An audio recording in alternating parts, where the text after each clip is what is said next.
The most dangerous thing in your kitchen right now is not expired food. It is not raw chicken sitting on the counter. It is the leftover meal you are planning to reheat for dinner tonight. And the fact that 4 very specific foods chemically transform into something your body was never built to handle the moment you heat them a second time.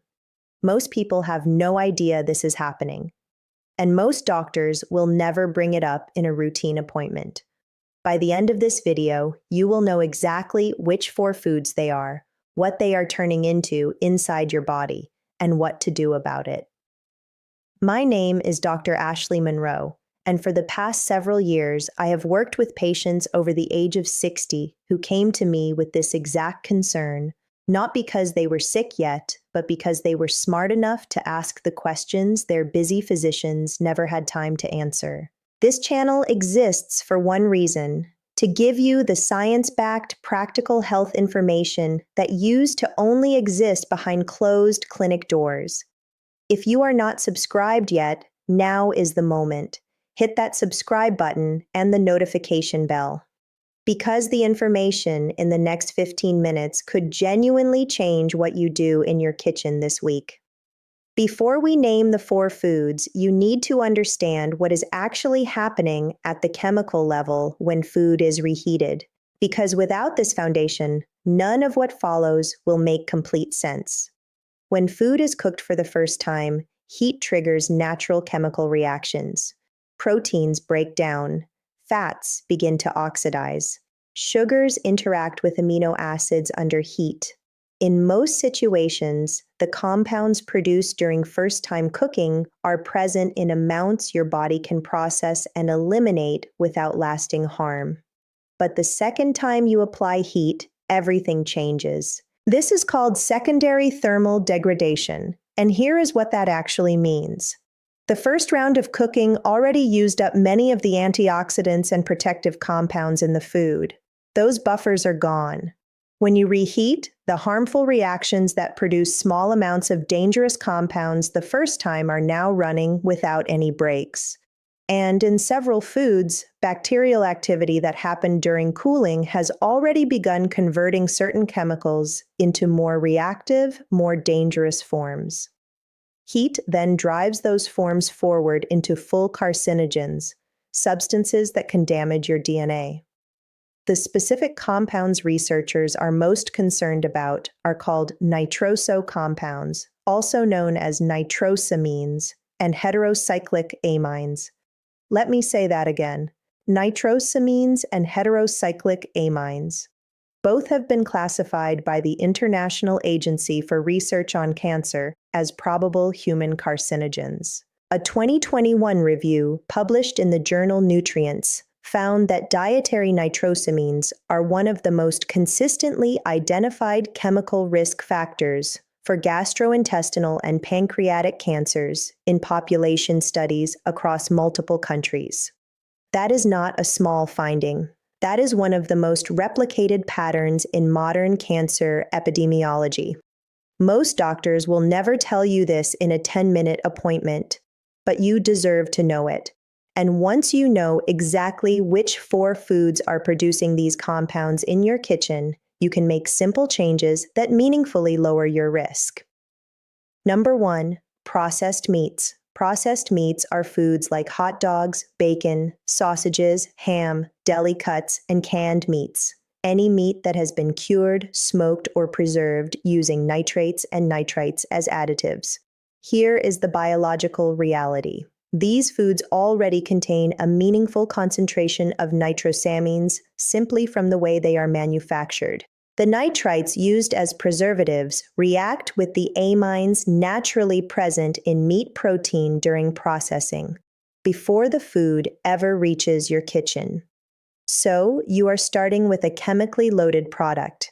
Then you apply heat. Stop for a second and think about this. When you reheat bacon in a pan or put a sausage in the microwave, you are not starting fresh. You are applying heat to a food that already contains documented carcinogens.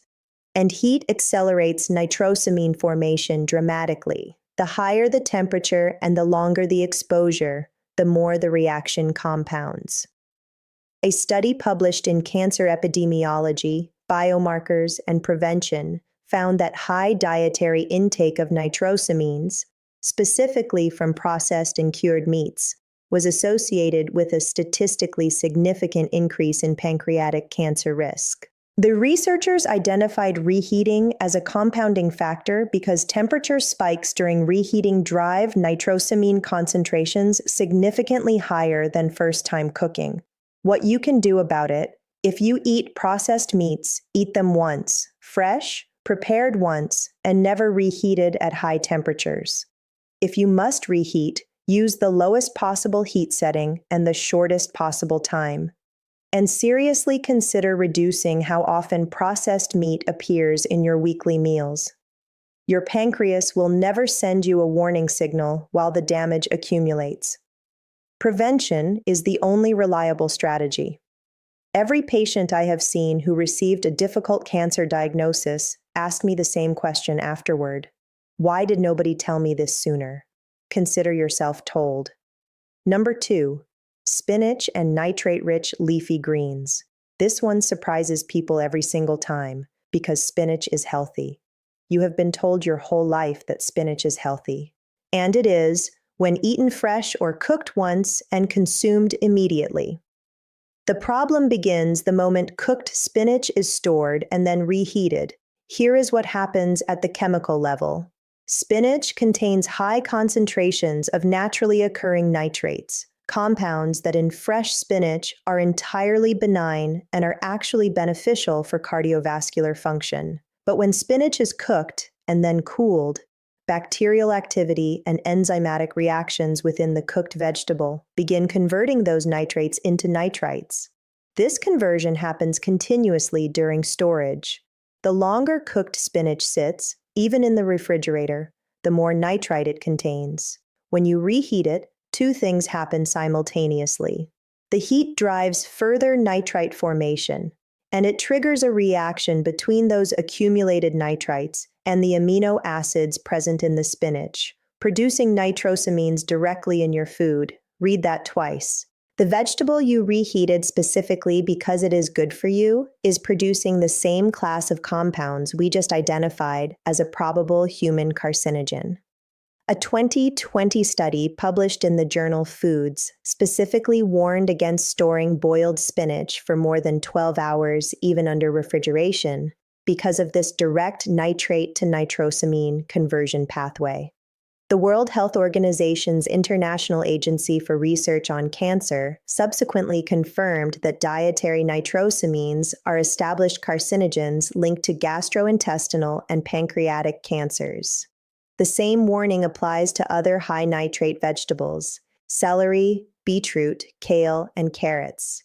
Celery in particular contains extremely high nitrate concentrations. When it is cooked into soups and stews and then reheated repeatedly, as happens constantly in home cooking, each heating cycle accelerates the conversion. The practical solution is simple. Cook spinach and leafy greens fresh in the portion you will eat immediately. If you have leftover cooked spinach, eat it cold the next day in a salad. Cold temperatures do not drive the nitrosamine forming reaction the way heat does. It is a one-word fix: cold, not reheated. Number 3, cooking oils and fried foods. Most people have a vague sense that reusing cooking oil is not ideal. What almost nobody understands is the specific chemistry and how directly that chemistry connects to cancer risk. When a cooking oil, especially a polyunsaturated oil like sunflower, corn, soybean, or canola, is heated to cooking temperature, a process called lipid peroxidation begins. The double bonds in polyunsaturated fatty acids react with oxygen and heat to produce a cascade of oxidized compounds.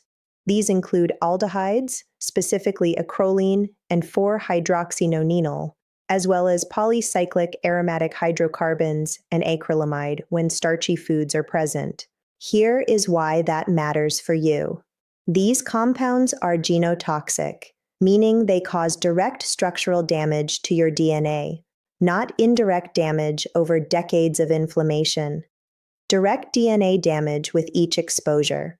When that oil is reheated, or when food fried or cooked in that oil is reheated, the oxidation process picks up exactly where it left off. Each additional exposure to heat compounds the total load of aldehydes and polycyclic aromatic hydrocarbons in the food.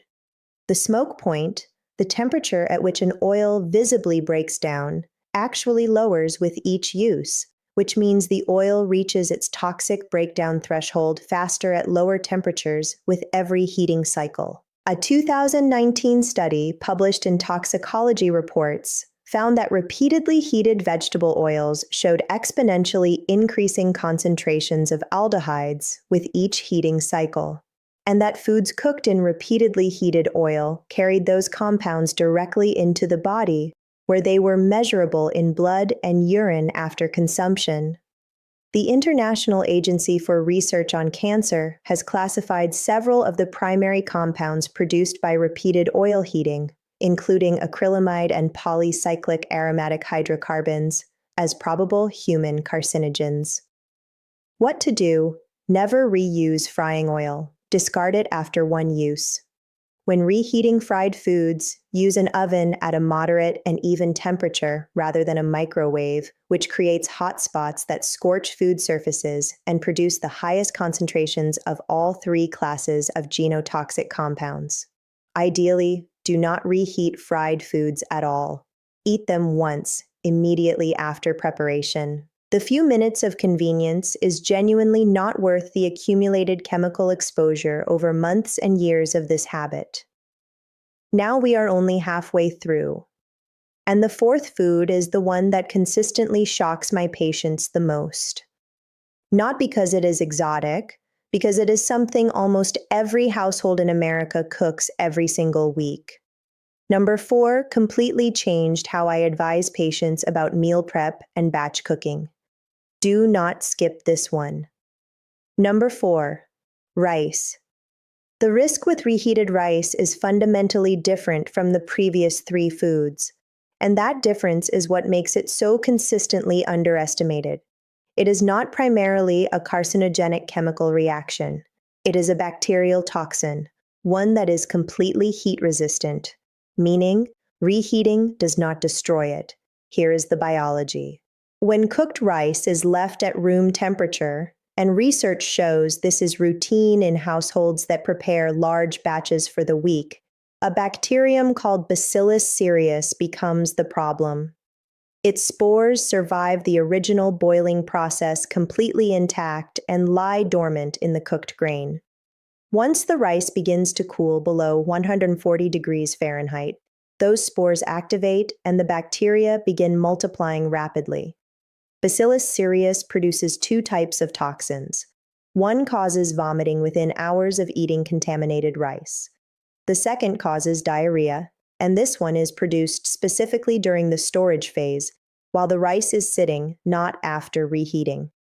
This is the critical point that most people will go their entire lives without being told. When you reheat that rice, you kill the bacteria themselves, but the toxins they already produced during cooling and storage are completely heat stable. They survive full microwave reheating. They survive stovetop reheating at any temperature you would practically use. The bacteria are gone. The toxins remain in your food. You eat them. In the short term, those toxins cause nausea, vomiting, and abdominal cramping. Unpleasant but survivable for most adults. But here is the connection that the research is now making undeniable. Repeated low-level exposure to these heat-stable bacterial toxins from improperly stored and reheated rice consumed weekly over years contributes to chronic low-grade inflammation of the intestinal lining. Chronic intestinal inflammation is one of the most extensively documented pathways to gastrointestinal cancers in the medical literature. A 2022 review published in Gastroenterology confirmed that chronic mucosal inflammation, even when it produces no obvious symptoms, creates the cellular environment in which colorectal and gastrointestinal cancers develop over time. The protocol for safe rice is specific and simple. After cooking, cool rice rapidly within 1 hour and refrigerate it immediately. Store refrigerated rice for no more than 24 hours.